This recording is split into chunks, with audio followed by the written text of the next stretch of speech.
Hello everyone, welcome to our channel. आज आम start करबा असहयोग आंदोलन। प्रथमे आम फास्ट लेक्चर आम कवर करथिले गांधींकर आविर्भाव भारतीय जातीय आंदोलन रे। तो आशा करछि वीडियोटी भल लागिथिबो। तो जदि सेटा देखि नांती तेबे आपण देखि परिबे हमर प्लेलिस्ट रे अछि। एवं आज तार सेकंड पार्ट असहयोग आंदोलन आम स्टार्ट करबा। सो डेरी न करी आरंभ करछि। प्रथमे असहयोग आंदोलन पई का जो ग्राउंड टा केमति रेडी हैला सेटा देखिबा। ठीक अछि। सो खिलाफत आंदोलन आरंभ होइतिला हमर एई असहयोग आंदोलन बेस टा कोन स्टोरी ना प्रथम विश्व युद्ध होइतिला। आमे जानिछे 1914 रु 1918 भितरे प्रथम विश्व युद्ध होइतिला। जदि प्रथम विश्व युद्ध तुमे भूली जाइछो कोन होइतिला तो तुमे देख परिबो मोर क्लास 9 रो लेक्चर रे तुमे देख परिबो अछि इतिहास रे। सो प्रथम विश्व युद्ध रे कोन होला ना तुर्की युद्ध करथिला मित्र शक्ति विरुद्ध रे। मित्र शक्ति रे हमर की थिले आमर थिले फ्रांस, फ्रांस देख, रशिया देख, इंग्लैंड देख, बेल्जियम देख। तो से सब देश गुड़िक आमर कौन है ना थिले मित्र शक्ति रे। इटली भी पर हेतला, युक्तराष्ट्र अमेरिका एमन सब थिले। सो मित्र शक्ति विरुद्ध रे जो युद्ध कला आ ए माने आमे जानिछे युद्ध हारि आइथिले तुर्की रे, जर्मनी तुर्की एमन सब युद्ध हारि गले। तो युद्ध समय रे कोन हैला तुर्की साम्राज्य को विभाजित कर दिया गला। जेंति आमे देखले चाइना तरबुजर कर्तन होइतिला उपनिवेशवाद रे आमे देखले। तो ठीक सेही बळा तुर्की साम्राज्य को पूरा भांगी भांगी दिया गला। माने जो ऑटोमन एम्पायर थिला, ऑटोमन साम्राज्य सेटा को भांगी दिया गला। तुर्की रो सुल्तान मुसलमान मानकर धर्म गुरु बा खलीफा तांकर आमे कोआ जे खलीफेट। हमर इंग्लिश रे कोन लिखा जाय ना कैलिफेट। खलीफेट तो खिलाफत सेटा हबो हमर बा खलीफा। हमर खलीफा कोआ जाउची बा इंग्लिश रे कोआ जे कैलिफेट। तो कैलिफेट थिबारु तुर्की प्रति एतादृश व्यवहार भारतर मुसलमान मान को व्यथित एवं क्रोधान्वित कला। यार एग्जांपल तुमे भारत रे तुमे एबे देखथिला रिसेंटली कोन हेतला जेबे हमर आयतुल्ला आयतुल्ला खामिनेई तांकु जेतले मारिथिला युक्तराष्ट्र अमेरिका से समय भारत रो जो माने थिले सुन्नी मुस्लिम से माने क्षोभ प्रकाश करथिले कहीं ना तांकर धर्मर जेन तांकर आयतुल्ला पोजीशन टा आयतुल्ला जो गोटे पोजीशन सेटा धर्मर गोटे तांकर इस्लाम धर्म गोटे बड़ पोजीशन मे भी।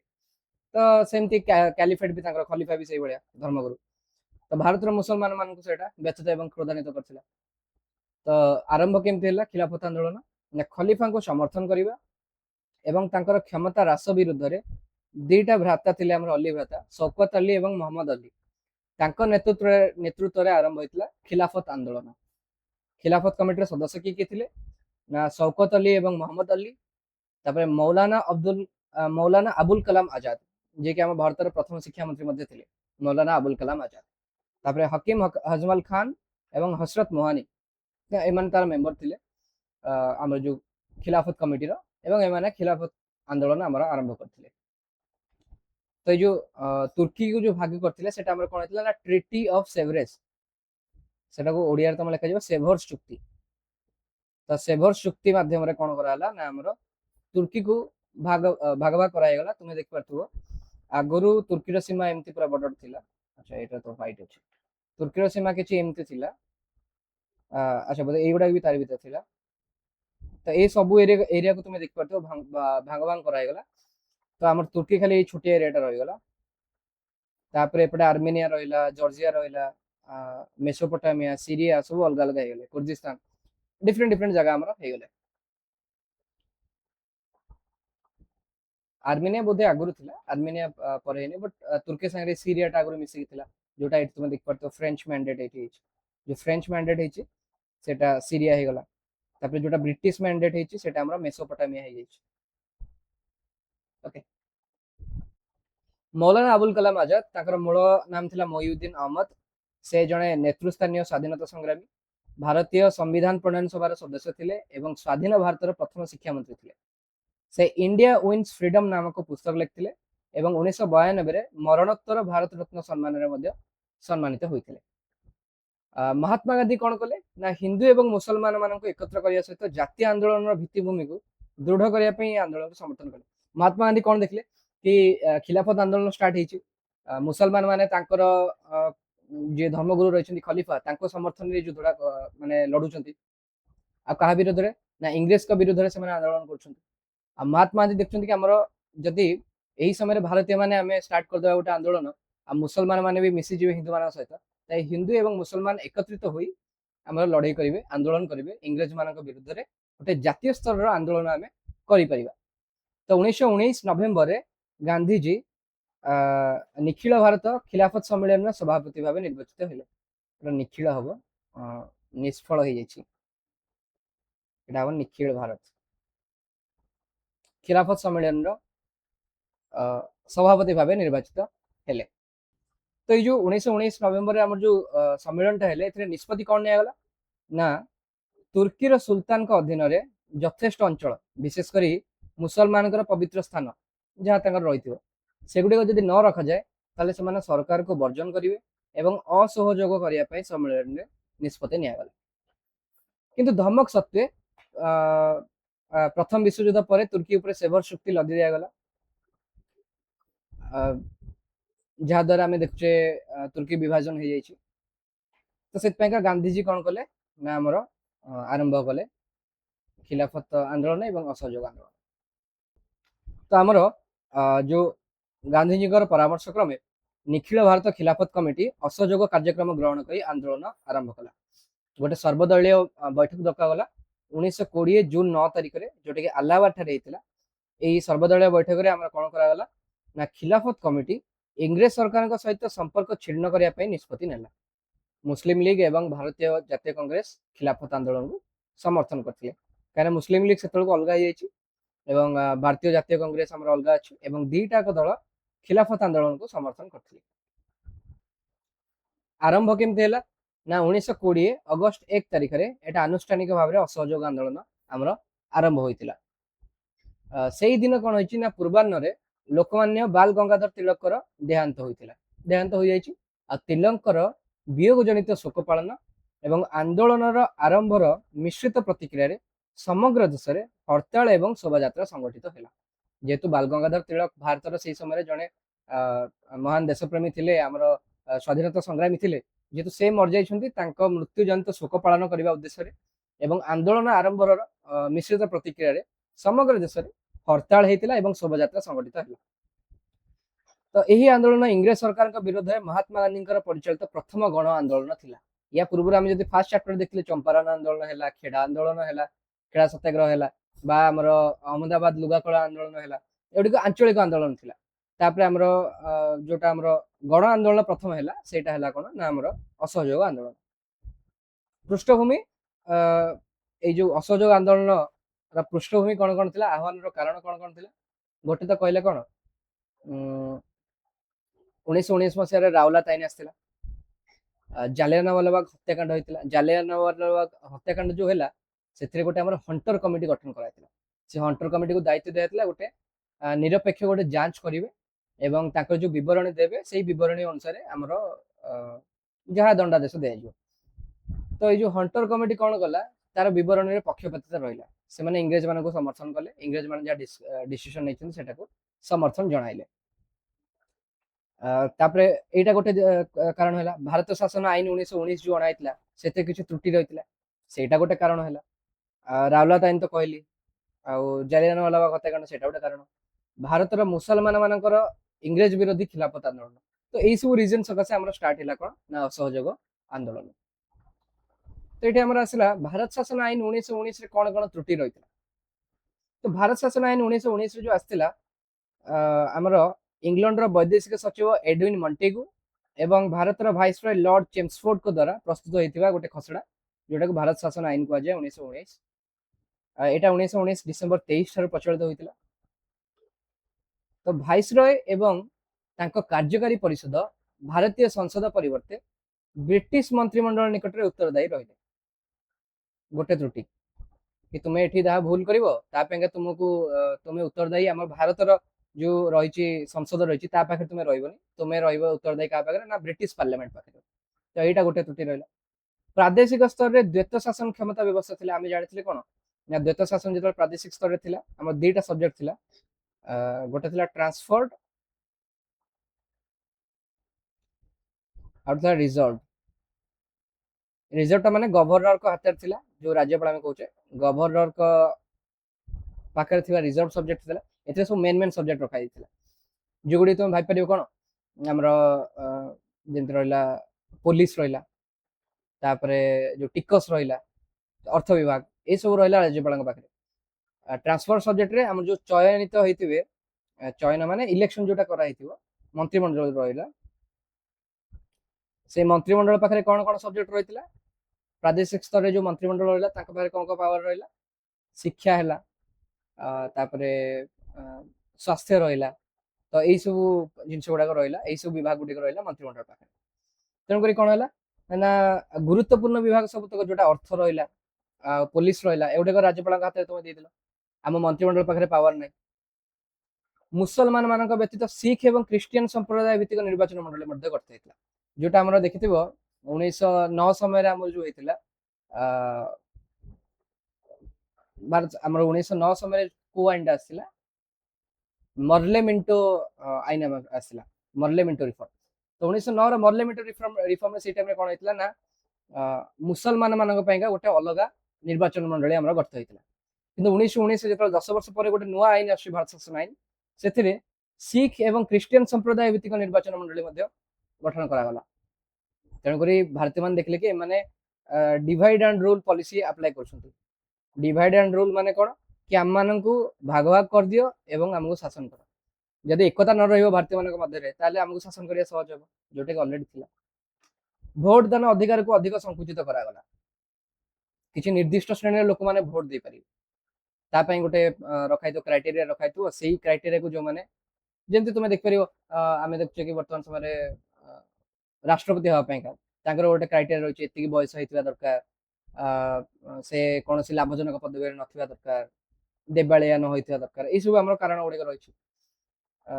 ठीक सेमति हमर भोट दान अधिकार पाइका किछि निर्दिष्ट रहिथिला नियामक, से गुडी को पालन करिया दरकार। तो भारतीय जातीय कांग्रेस यही संस्कार गुड़िक यथेष्ट नुहे बोली घोषणा कर एक शक्तिशाली स्वराज्य दाबी करले। भारतीय जातीय कांग्रेस सब समय इंग्रेज मान निकट में कही आसला, आमको निजर संविधान करने आमको सामर्थ्य दियो, आम स्वराज्य चाहूँ, पूर्ण स्वराज जोटा कहे आम आईन मान आंदोलन बेले पूर्ण स्वराज, तो से समय दाबी करते स्वराज्य स्वराज आम जन्मगत अधिकार, से बाल गंगाधर तिलक कहते स्वराज आम जन्मगत अधिकार, निजको आम निजे शासन कर। तो स्वराज चक्कर आम गोटे होम रूल मुवमेंट भी चलता, तुमको बही भर ना होम रूल मुवमेंट, तो याद रे भी बाल गंगाधर तिलक आम पार्ट थे, एनिमेशन भी तार पार्ट थे, पढ़ो तुम्हें बड़ है। आ हंटर कमिटी रिपोर्ट आम कौन देथिला ना 1919 अक्टोबर 14 रे लॉर्ड हंटर को नेतृत्व रे एक कमिटी गठन करा जायतिला। ब्रिटिश लॉर्ड सभा जनरल डायर को कार्य को अनुमोदन करले एवं ब्रिटिश जनसाधारण तांका पई 30,000 पाउंड संग्रह करिया जुगो भारतीय माने अत्यंत क्षुब्ध हले। ए डायर को दवा पई 30,000 पाउंड, तेणुक एटा ऑब्वियसली भारतीय मान क्षुब्ध निहाती बेरे करथियो। तेणुक हंटर कमिटी रिपोर्ट रे मध्ये माने संतुष्ट नथिले एवं सेति पई मध्ये एमानक मन रे असंतोष भावटा रहिथिला।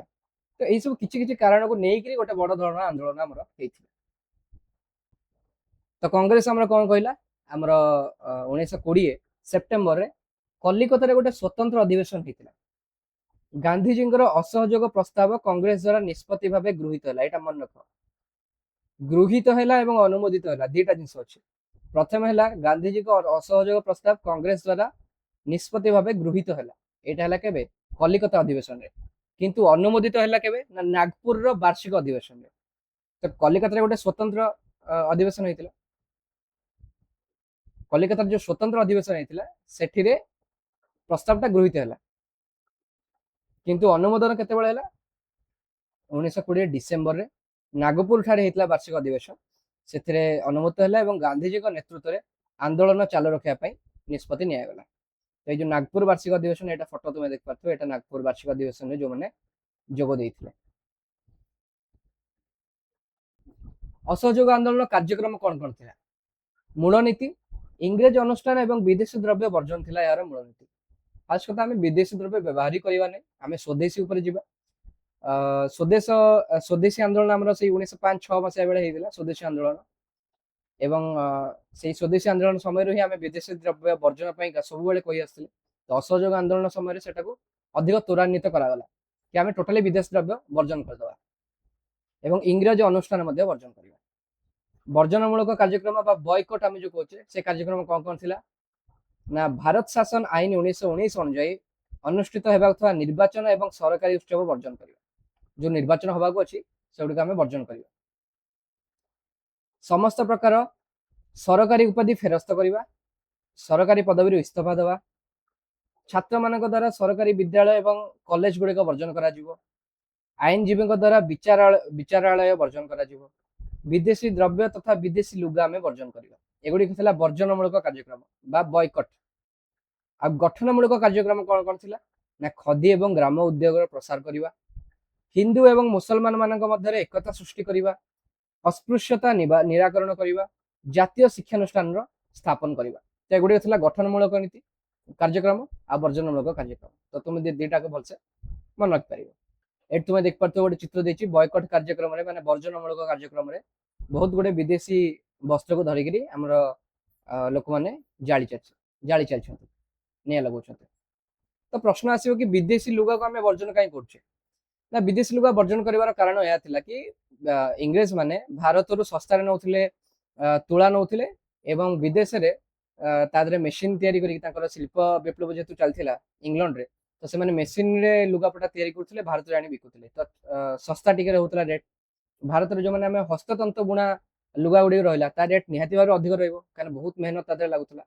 ଏବଂ ଇଂରେଜ ମାନେ ଶସ୍ତା ଜିନିଷ ଯେହେତୁ ଦେଲେ, ତ ଶସ୍ତା ଜିନିଷ ଚକ୍କରରେ ଆମେ ଆମର ନିଜର ଦେଶରେ ଥିବା ଯୋଉ ଶିଳ୍ପ ଗୁଡିକ ଥିଲା, ଆମର ବୟନ ଶିଳ୍ପ, ସେଗୁଡିକ ଆମର ପ୍ରାୟ ନଷ୍ଟ ହୋଇଯାଇଥିଲା ବା ଲୋପ ପାଇଯାଉଥିଲା, କ୍ଷତିଗ୍ରସ୍ତ ହେଉଥିଲେ। ତେଣୁକରି ଯଦି ଆମେ ବିଦେଶୀ ବସ୍ତ୍ରକୁ ବର୍ଜନ କରିବା ତାହେଲେ ନିହାତି ଭାବରେ ଲୋକ ଆମର ଭାରତର ଯୋଉ ଖଦୀରେ ତିଆରି ଲୁଗା ପିନ୍ଧିବେ ବା ଆମର ଯାହା ଦେଶରେ ଅନ୍ୟ ଯେଉଁ ସବୁ ବିଭିନ୍ନ ପ୍ରକାର ଆମ ଓଡିଶାରେ ଯେମିତି ଦେଖୁଛେ ପାଟ ଲୁଗା ଦେଖୁଛେ ବା ରେଶମରେ ଯୋଉ ହଉଛି ବିଭିନ୍ନ ପ୍ରକାର ସୂତାର ଯୋଉ ତିଆରି ହଉଛି ସେଇ ଲୁଗା ଗୁଡାକ ଆମେ ପିନ୍ଧିବା, ବ୍ୟବହାର କରିବା। ଆନ୍ଦୋଳନର ଅଗ୍ରଗତି କିପରି ଭାବରେ ରହିଲା ନା ଗାନ୍ଧିଜୀଙ୍କ ଡାକରାରେ ମୋତିଲାଲ ନେହେରୁ ଏବଂ ଦେଶବନ୍ଧୁ ଚିତ୍ତରଞ୍ଜନ ଦାସଙ୍କ ପରି ବାରିଷ୍ଟର ଆଇନ ବ୍ୟବସାୟ ତ୍ୟାଗ କଲେ। ଚକ୍ରବର୍ତ୍ତୀ ରାଜଗୋପାଳଚାରୀ, ବଲ୍ଲଭ ଭାଇ ପଟେଲ, ଜବାହରଲାଲ ନେହେରୁ, ସୁଭାଷ ଚନ୍ଦ୍ର ବୋଷ ଏବଂ ଗୋପବନ୍ଧୁ ଦାସଙ୍କ ଭଳି ବହୁ ବ୍ୟକ୍ତି ଏଥିରେ ଯୋଗ ଦେଇଥିଲେ। ତିଳକ ସ୍ୱରାଜ ପାଣ୍ଠି, ଯେହେତୁ ଆମର ବାଲ ଗଙ୍ଗାଧର ତିଳକ ମରି ଯାଇଥିଲେ ବା ମୃତ୍ୟୁବରଣ କରିଥିଲେ, ଶହୀଦ ହେଇଯାଇଥିଲେ, ତେଣୁକରି ଆନ୍ଦୋଳନ ଏଇ ଯୋଉ ସେଇ ସମୟରେ ଚାଲିଥିଲା ଅସହଯୋଗ ଆନ୍ଦୋଳନ, ତେଣୁ ଆନ୍ଦୋଳନକୁ ଅର୍ଥ ଯୋଗାଇବା ପାଇଁ ଲୋକମାନ୍ୟ ବାଲ ଗଙ୍ଗାଧର ତିଳକଙ୍କ ସ୍ମୃତିରେ ଗୋଟେ ପାଣ୍ଠି ଗଠନ କରାଯାଇଥିଲା। ଏହି ପାଣ୍ଠିରେ ଖୁବ ଅଳ୍ପ ଦିନ ମଧ୍ୟରେ 1 କୋଟି ଟଙ୍କା ଜମା ହେଇଗଲା। ପୁରା ଦେଶରୁ ଲୋକମାନେ ଅର୍ଥ ଦାନ କରୁଥିଲେ, ଆଉ ସ୍ତ୍ରୀ ଲୋକମାନେ ନିଜର ଯୋଉ ସୁନା ଗହଣା ମଧ୍ୟ ଏଇ ତିଳକ ପାଣ୍ଠିକୁ ଦଉଥିଲେ। ତ ସରକାର ୟାକୁ ଦମନ କରିବାକୁ ବହୁତ ଚେଷ୍ଟା କଲେ, ଅନେକ ବିଶିଷ୍ଟ ଲୋକମାନଙ୍କୁ କାରାଦଣ୍ଡରେ ଦଣ୍ଡିତ କରିଦେଲେ।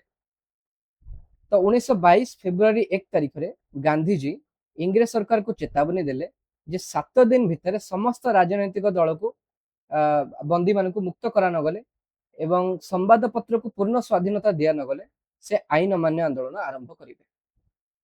ଗାନ୍ଧିଜୀ 1922 ଫେବୃଆରୀ 1 ତାରିଖରେ ଚେତାବନୀ ଦେଲେ କି ଯେତେ ଜଲ୍ଦି ହେଇପାରିବ ଆମର ଯୋଉ ରାଜନୈତିକ ବନ୍ଦୀ ମାନେ ତୁମେ ରଖିଛ, ଯୋଉ ରାଜନୈତିକ ବନ୍ଦୀ ମାନଙ୍କୁ ତୁମେ ମୁକ୍ତ କର।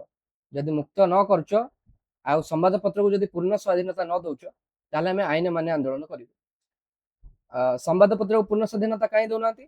କାହିଁକି ନା ଅସହଯୋଗ ଆନ୍ଦୋଳନ ପୁରା ଦେଶରେ ହଉଛି ବୋଲିକା କିଛି ବି କୋଉ ଜାଗାରେ ଇଂରେଜ ମାନେ ଯଦି ଭାରତୀୟ ମାନଙ୍କ ବିରୁଦ୍ଧରେ ସେମାନେ ଅନ୍ୟାୟମୂଳକ କାର୍ଯ୍ୟ କରୁଛନ୍ତି ତ ଖବର କାଗଜ ମାନେ ସେଇ ଜିନିଷ ଦେଖି ପାରୁନଥିଲେ। ଆଉ ତେଣୁକରି ଏଇ ସବୁ ପରିସ୍ଥିତି ଗାନ୍ଧିଜୀକୁ ବ୍ୟଥିତ କରିଥିଲା। ତେଣୁ ଗାନ୍ଧିଜୀ କହିଲେ କି ତୁମେ ଏସବୁ ପ୍ରତ୍ୟାହାର କର।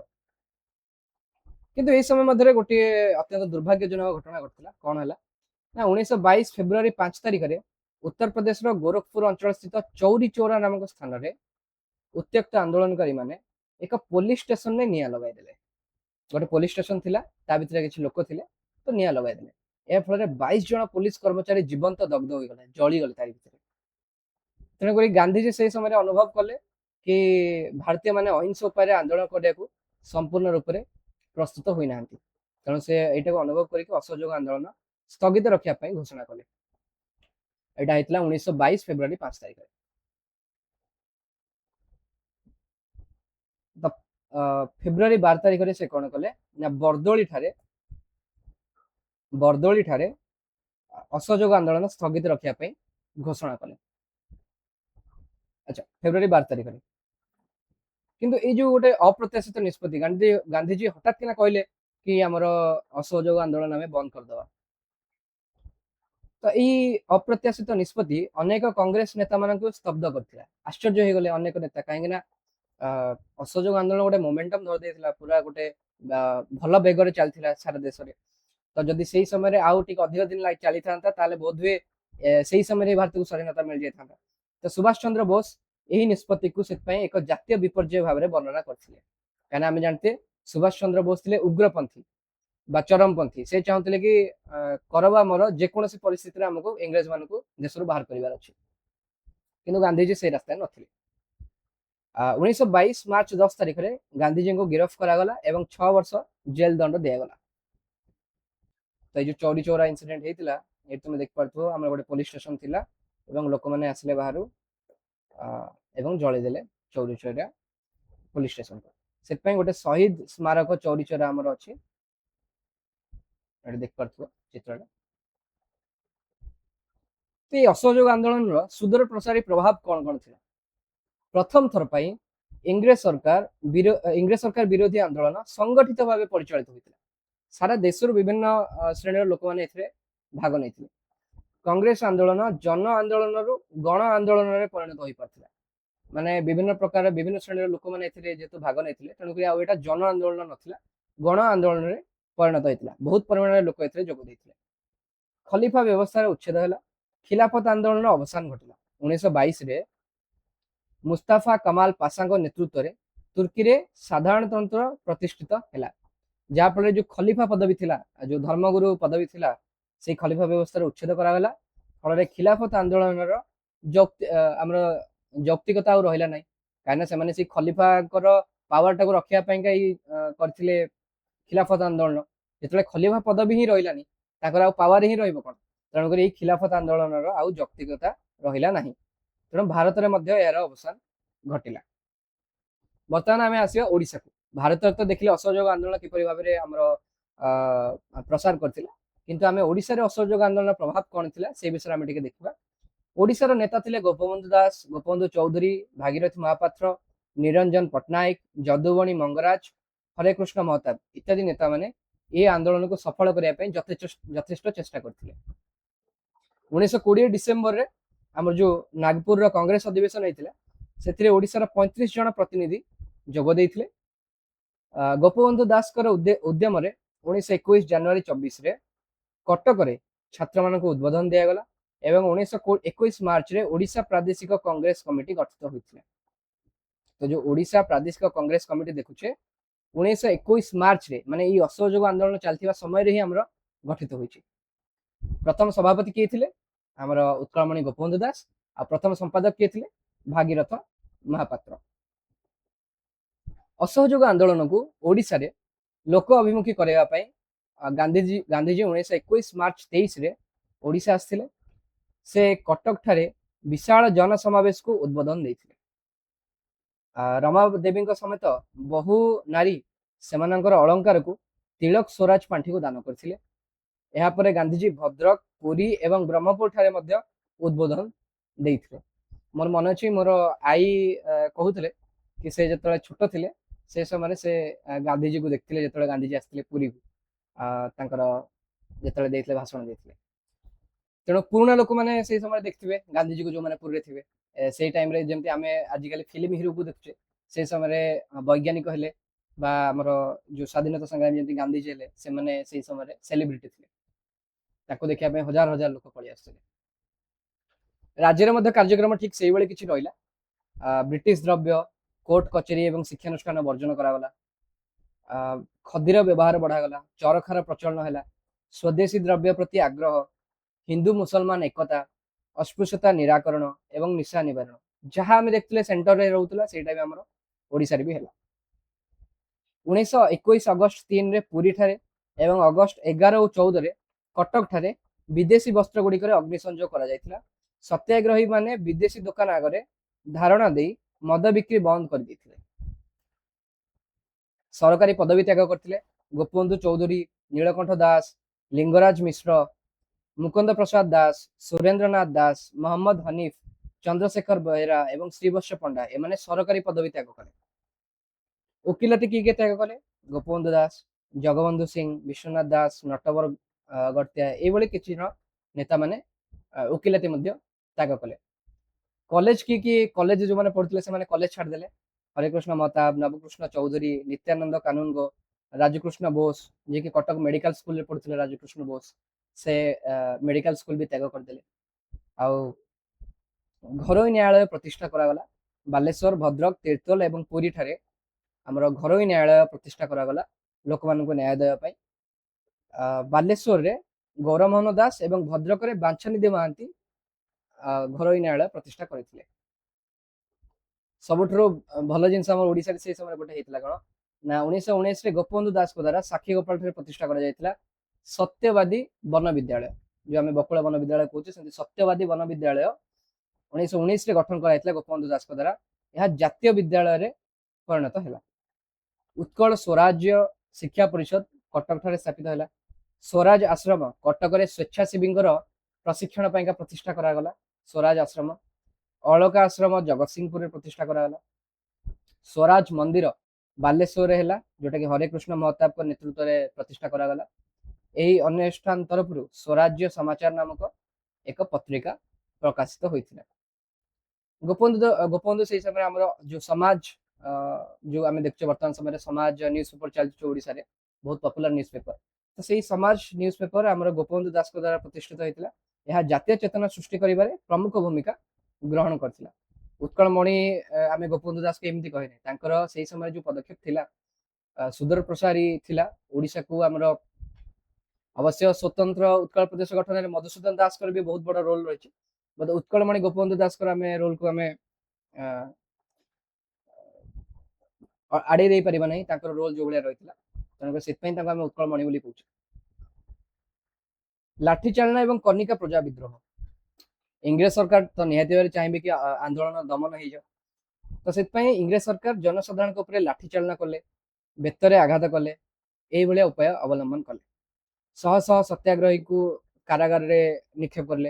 हरिकृष्ण महता बेले, कमरुद्दीन हक, बांछानिधि महांती, बलराम दास एम सब कारागार रे बंदी करागला। समाज संवाद पत्र रे सत्य हेले सांघातिक गोटे स्तंभ आजिकल जमी देखो ना एडिटोरियल बाहर the Hindu, Indian express, popular news paper जो एडिटोरियल बाहर जो आईएएस ओएस जो एग्जाम दियंती सिविल सर्विसेज से एग्जाम पाइका समस्त पढ़ी था। सेमती ओडिया रे भी हमर संवाद समाज ये सब जो न्यूज पेपर आछे संपादकीय से गुड़ा कहुए हमर स्तंभ जो बाहर से समाज संवाद पत्र रे गोपबंधु गोटे लेखा बाहर करथिले सत्य हेले सांघातिक। यही लेखा पाइका सरकारी विरोधी लेखा सेटा थिला। तेणुकर गोपबंधु को 1 मास जेल दंड भोगिया पड़ता। तो जो असहयोग आंदोलन चलता से समय से जनश्रुति भासी जाई कनिकार प्रजा माने विद्रोह आरंभ करते। कनिकार राजा राजेंद्र नारायण भंजदेव यह दमन करने को इंग्रेज सरकार साहाय्य नहीं। कहीं प्रजा माने अत्यंत प्रताड़ित होते अत्यंत अत्याचार कर जो बेठी खटिबा जो कहूचे से भाया किसी पैसा दि जाए ना कि मागणार काम करेंगे सरकार माने हमर राजा का। तो यही बहुत प्रकार थिला व्यवस्था जो गुड़िक निहाती भाव में समाज भल नाला। तेणु प्रजा विरोधी थिला। तेणु प्रजा माने विद्रोह करथिले या विरुद्ध रे। गोली चालना जो 2 जन मृत्युवरण करथिले। समाज एवं उत्कल दीपिका माध्यम कनिकार अत्याचार लोकलोचन को आसीथिला। आईन अमान्य करथिबा अभियोग रे गोपबंधु दास एवं भागीरथ महापात्र को गिरफ्त कर हजारीबाग जेल को पठा जायथिला। आंदोलन शेष कौन है ना चौरी चौरा घटना रे गांधीजी जो असहयोग आंदोलन को स्थगित कर देथिले से समय ओडिशा रे आंदोलन धीरे धीरे बंद हो जाइथिला। महात्मा गांधी ସ୍ୱାଧୀନତା ସଂଗ୍ରାମକୁ ଲୋକାଭିମୁଖୀ କରାଇ ଏଥିରେ ନୈତିକତା ଏବଂ ନିଷ୍ଠାପରତାର ମଞ୍ଜି ବୁଣିଥିଲେ। ତ ଏଇଟିକି ଥିଲା ଆମର ଅସହଯୋଗ ଆନ୍ଦୋଳନ ବିଷୟରେ। ଆଶା କରୁଛି ଭିଡ଼ିଓଟି ଭଲ ଲାଗିଥିବ। ତ ଅସହଯୋଗ ଆନ୍ଦୋଳନ ପରେ ଆମେ ଆଇନ ଅମାନ୍ୟ ଆନ୍ଦୋଳନ ଦେଖିବା। ତ ଆଇନ ଅମାନ୍ୟ ଆନ୍ଦୋଳନ ପାଇଁକା ମୁଁ ଗୋଟେ ଛୋଟ ଷ୍ଟୋରି ମୋଡରେ ଗୋଟେ ବନେଇଛି ଭିଡ଼ିଓଟିଏ, ଯଦି ଦେଖିବେ ଭଲ ଲାଗିବ ଆଶା କରୁଛି। ଯଦି ସେ ଭିଡ଼ିଓଟି ଦେଖି ସାରିଲା ପରେ ଷ୍ଟିଲ୍ ଆପଣଙ୍କୁ ଏଇଭଳିଆ ଆମେ ଯେମିତି ଡେସ୍କ୍ରିପ୍ଟିଭ ଭିଡ଼ିଓ ବନେଇଛି, ଯଦି ଦରକାର ପଡ଼ିଲା ତାହେଲେ ଆମକୁ କମେଣ୍ଟ ଦେଲେ ଆମେ ଆଇନ ଅମାନ୍ୟ ଆନ୍ଦୋଳନ ପାଇଁକା ଗୋଟେ ଅଲଗା ଭିଡ଼ିଓ ଆଣିଦେବା। ତାପରେ ଆମେ ଭାରତ ଛାଡ଼ ଆନ୍ଦୋଳନକୁ ଯିବା ଏବଂ ଅନ୍ୟ ଚାପ୍ଟର ଗୁଡ଼ିକୁ ଯିବା। ତ ଅସହଯୋଗ ଆନ୍ଦୋଳନ ନିହାତି ଭାବରେ ଗାନ୍ଧିଜୀଙ୍କ ପ୍ରଥମ ଗଣ ଆନ୍ଦୋଳନ ଥିଲା, ତେଣୁକରି ମାନେ ଭାରତ ଜାତୀୟ ସ୍ତରରେ ଗୋଟେ ବଡ଼ ଆନ୍ଦୋଳନ ଥିଲା, ଯାହାକି ଇଂରେଜ ସରକାରଙ୍କ ପାଇଁକା ଏକ ଚ୍ୟାଲେଞ୍ଜ ସୃଷ୍ଟି କରିଥିଲା। ଇଂରେଜ ସରକାରକୁ ତାଙ୍କର ଯୋଉ ନେଉଥିବା ବିଭିନ୍ନ ପ୍ରକାର ଶାସନର ପଦକ୍ଷେପରେ ଭାବିବାକୁ ବାଧ୍ୟ କରିଦେଇଥିଲା କି ଆମକୁ ବର୍ତ୍ତମାନ ଭାବି ଚିନ୍ତି କୌଣସି ଷ୍ଟେପ୍ ନେବାକୁ ପଡ଼ିବ, ନହେଲେ ଭାରତୀୟମାନେ ଆମ ବିରୁଦ୍ଧରେ ଆନ୍ଦୋଳନ କରିପାରନ୍ତି ବା ବିଦ୍ରୋହ କରିପାରନ୍ତି ଏବଂ ଆମକୁ ହଟେଇ ପାରନ୍ତି। ତେଣୁକରି ତାଙ୍କ ମନରେ ଗୋଟେ ଡର ମଧ୍ୟ ଏମାନେ ସୃଷ୍ଟି କରିଥିଲେ। ତ ଅସହଯୋଗ ଆନ୍ଦୋଳନ ପରେ ଆଇନ ଅମାନ୍ୟ ଏବଂ ଭାରତ ଛାଡ଼ ଆନ୍ଦୋଳନ ତିନିଟା ମେନ୍ ୱେପନ୍ ତିଆରି କରିଥିଲା ଆମର ମହାତ୍ମା ଗାନ୍ଧୀ ତିଆରି କରିଥିଲେ, ଯାହାକି ଇଂରେଜ ମାନଙ୍କୁ ଭାରତରୁ ବିତାଡ଼ିତ କରିବାରେ ତିନିଟା ବଡ଼ ଅସ୍ତ୍ର ଭାବରେ ଆମେ କହିପାରିବା। ସୋ ଏତିକି ଆମେ ଭିଡ଼ିଓ ରଖୁଛେ। ଧନ୍ୟବାଦ। ଜୟ ହିନ୍ଦ, ଜୟ ଭାରତ।